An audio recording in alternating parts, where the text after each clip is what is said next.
बद्री जी, क्या लग रहा है, मायावती का कमबैक है ये? और अगर कमबैक है तो कह रहे हैं कि मायावती तो कटघरे में अखिलेश बाबू को खड़ा कर रही है, पीडीए जो सबसे मजबूत, कह रहे हैं जमीन पर पीडीए का बड़ा भारी कामकाज चल रहा है, उसी में डेंट लगाती हुई आज मायावती जी नजर आई।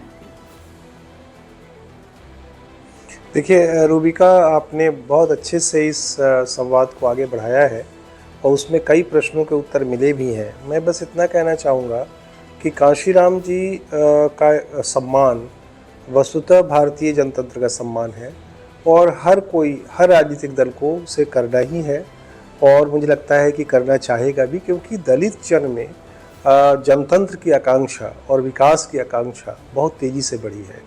एक समाज वैज्ञानिक के रूप में जब भी हम लोग दलित समाज में हो रहे परिवर्तनों को समझते हैं तो हमें लगता है कि हर दल को और हर नेतृत्व को इसके बियॉन्ड जा कर के कि राजनीतिक जो चुनावी राजनीति है उसमें किससे किसका टकराव है, दलित जन की आकांक्षाओं को महत्व देना ही होगा। और मायावती का आपने एकदम सही कहा, मायावती अभी भी बहुत बड़ी फोर्स है दलित राजनीति के लिए, उपेक्षितों की राजनीति के लिए, मार्जिनल कम्युनिटी की राजनीति के लिए।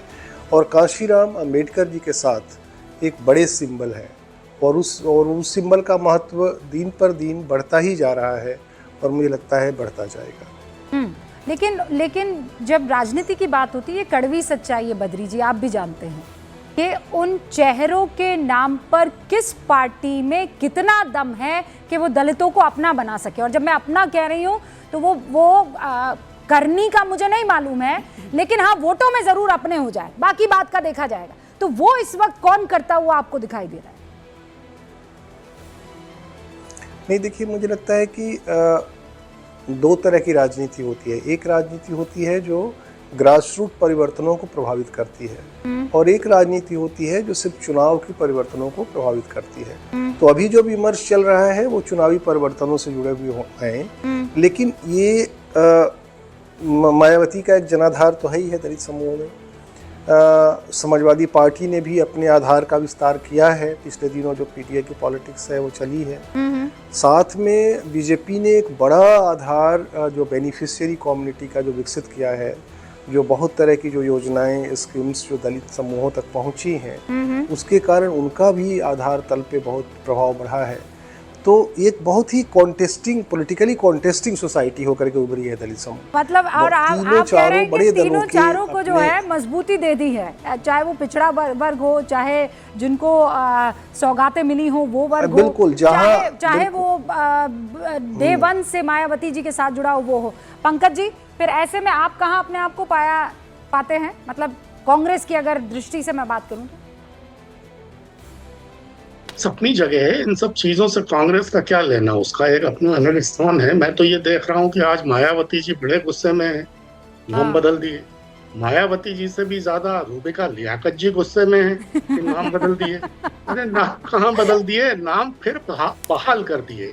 समाजवादी पार्टी ने जब सरकार आई नाम फिर से बहाल कर दिए। हाँ, तो मायावती जी ने बदले थे। करना मतलब दलितों की राजनीति में मान लीजिए सिंबॉलिक ही सही, अगर कुछ नाम जा रहे हैं तो उसको परिवर्तित करके आप क्या बताना चाह रहे हैं?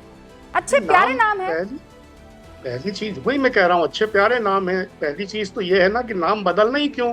योगी जी ने इलाहाबाद को प्रयागराज कर दिया, फैजाबाद को अयोध्या कर दिया, मुगल सराय को दीनदयाल उपाध्याय जंक्शन कर दिया। तो अच्छा है ना, नाम अपने रूट्स पर लौट रहे हैं पंकज जी। तो लखनऊ डिवीजन के 8 रेलवे स्टेशनों के नाम बदल दिए। अलीगढ़ को हरिगढ़ करने का प्रस्ताव है, मैनपुरी को मायानगर, सुल्तानपुर को कुछ भावनगर, गाजियाबाद को गजप्रस्त। तब क्यों नहीं मायावती जी कुछ बोली? मायावती जी को तब भी तो बोलना चाहिए था। अरे तो वो तो मुगलों वाले नाम है जिनको बदला जा रहा है ना, तो मायावती जी क्यों करेंगी? वो कोई मुगल से थोड़ी उनका कोई लेना देना है, ना आपका लेना देना है ना मेरा लेना देना है। भाई मेरे घर में कोई किराए के मकान पर आए और कोई तख्ती टाक जाए और उस मेरे मकान को वो कोई भी नाम देकर चला जाए, तो जब चला जाएगा तो मैं वो नाम हटा दूंगी। लेकिन नाम बदलने पर ही अगर मूल ऐतराज है तो कोई भी नाम बदले उस पर आपत्ति होनी चाहिए। ये सब बातें मायावती जी के मुंह से शोभा नहीं देती हैं। दलितों के नाम पर वो किस तरह की सियासत करती रही हैं, कितना छलावा करती रही हैं। अकूत धन संपदा जमा करने के लिए उन्होंने दलित राजनीति का कितने भयावह स्तर पर जाकर अपने व्यक्तिगत हितों के लिए इस्तेमाल किया है, वो किसी से छिपा है क्या? ऑल राइट, समीर देखा जाए चौगावकर तो जी बड़े आरोप भी लगाए और कहा कि इतना गुस्से में क्यों, उसमें तो पंकज जी कह रहे हैं रूबिका को भी कह रहा हूं। अरे गुस्सा आएगा ना सर, आप लोग कहते हैं कह रहा हूं सिंबोलिज्म भाई वो अंबेडकर अंबेडकर अंबेडकर, मुझे याद है अमित शाह ने 3 बार कह दिया था अंबेडकर अंबेडकर अंबेडकर, ये है ना, उसमें आप लोगों ने क्या माहौल बनाया था कि दलितों का अपमान हो गया, नाम बदल दिया गया या 8 जिलों का, और आप कह रहे क्या रूबिका क्यों इतना गुस्सा कर रही हो, नाम बदल ही तो दिया गया है, क्या बड़ी बात हो गई। समीर चौगान, मैं तो कह रहा हूँ कि मायावती जी को कांशी राम जी का नाम भी लेने का हक नहीं होना चाहिए। 3 महीना 13 में है, ये जो कुछ भी लड़ाई है बेसिकली बहुजन समाज पार्टी, जो मायावती ने जिस हिसाब से आज रैली की है, भारतीय जनता पार्टी और समाजवादी पार्टी के बीच में होने वाली है। लेकिन अब देखिए, आज मायावती के पास अब बहुत समय नहीं बचा। देखिए, जैसे बंद मुट्ठी से रेत फिसल जाती है, वैसे मायावती की बंद मुट्ठी से उनका समय निकल चुका है। अब 9 साल बाद आप रैली कर रहे हो, जो पार्टी 2007 के चुनाव में 206 सीटें लेकर आती है, 30% का वोट बैंक था, आज उनके पास एक विधायक है। मायावती, आप देखिए, नगीना से चंद्रशेखर चुनाव जीत जाते हैं निर्दलीय चुनाव लड़कर, और मायावती चुनाव नहीं लड़ती, उनकी पार्टी में कोई चुनाव नहीं लड़ता।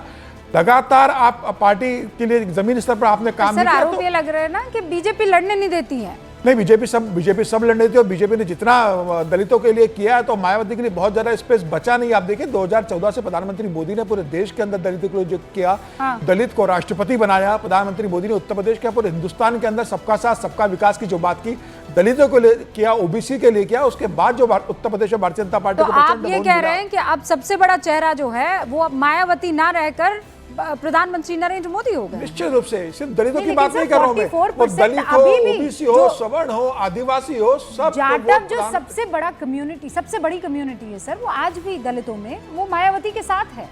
लेकिन आप देखिए ना, 2017 का चुनाव देख लीजिए, आप 2022 का देख लीजिए, आप 2024 का लोकसभा देख लीजिए, 2019 का लोकसभा देख लीजिए। नहीं वोटिंग भारतीय जनता पार्टी को जो मिला है, आज अगर मायावती के साथ पिछड़ों के मामले में बीजेपी को जो है वो बहुत बड़ा नुकसान हुआ था, और इसीलिए कह देना कि बड़े लेवल पर यहाँ पर कंपटीशन नहीं है। समीर जी, मैं यहाँ पर बद्री जी की बात से एकदम इत्तेफाक रखती हूँ कि अभी भी दलितों का सबसे बड़ा चेहरा इन 10-11 सालों में कुछ गया है सपा के पास, अभी भी कुछ बचा है मायावती के पास, और हाँ, प्रधानमंत्री नरेंद्र मोदी ने सारी योजनाएं उन तक पहुंचाने के एक नया तबका तैयार किया है, लेकिन कंपटीशन बरकरार है। फिलहाल मुझे इजाजत लेनी होगी आप सबसे।